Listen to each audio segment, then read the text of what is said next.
Realtors with commission breath, we're just in it for the money. Which real estate stereotypes are true in today's Real Talk?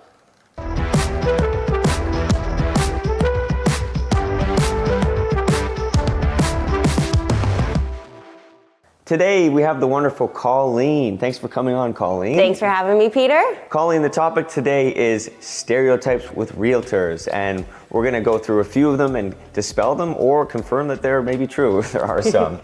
So I'm going to start with this one. You're a buyer agent with the team, so this is relevant to you. Yes. All realtors do is open the door for showings. Peter, if it was that easy, I'd be a very happy camper.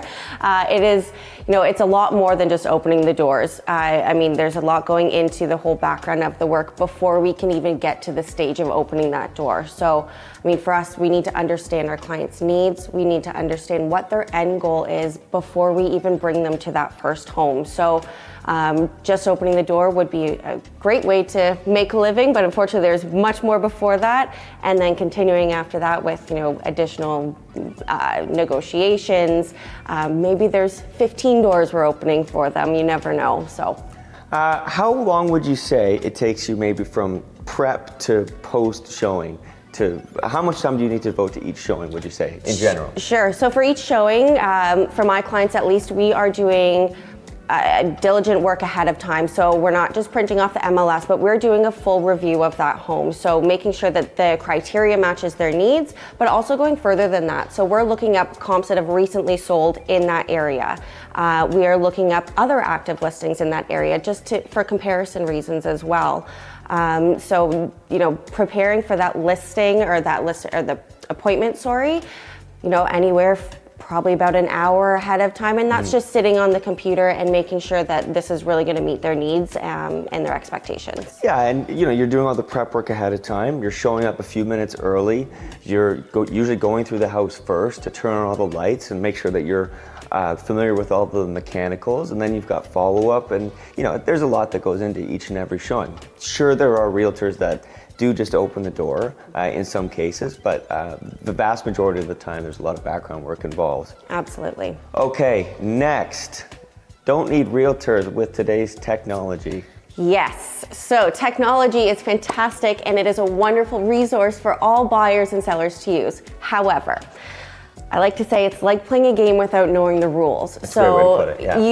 You can go on and look, but at the end of the day, your realtor is going to be able to find out information about that home that might not be open to the public. We can help you create a story of, what that house looks like in today, maybe depending on your goals, what it might look like in the future.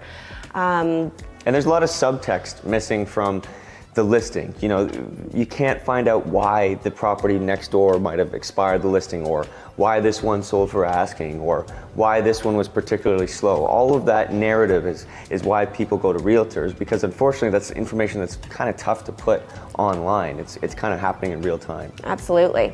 Okay, next one, Colleen. Tell me what you think of this. Realtors only want to sell high-end homes. Is it true? So in some instances, sure, it can be true. But majority of brokerages do have, including ours, some specialties. So there could be sections of that brokerage that is going to be only working potentially with high-end listings.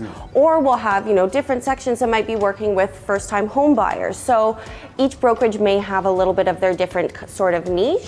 At our team, we do listings bottom to top. Like, I've sold a house for $99,000 before. Which is crazy. That was in 2019. I'm not that old. This wasn't in the 90s. Yes. But then we also do higher end stuff. Absolutely. And I mean, for me, I look for client base. There's clients that I like to work with, first time home buyers being one of them. So, a lot of the time, we're not looking at luxury listings for first-time home buyers. We're looking at something that's affordable, that's going to meet their goals for maybe the next 3 to 5 years. And that's a niche that I really like to be in, because I myself am sort of in that position and have recently done that. So, I mean, each agent may be a little bit different and may want to only focus in one area, but at the end of the day, we're all just trying to do the best to help any sort of our client, as said, top to bottom. Awesome. And then the final one that will dispel or confirm is that realtors are all pushy salespeople.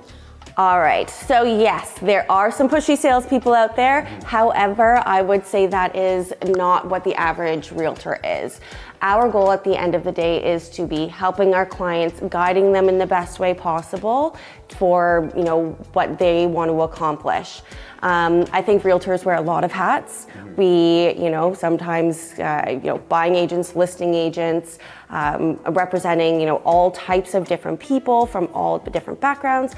And part of that sometimes is also therapists. So there's a whole lot of different hats that we're going to wear. So sometimes will you find some that are a little bit more pushy in certain areas than others?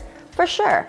At Wolcott, we won't push you to do anything that you don't want to do, unless you want us to be pushy, in which case we will be pushy.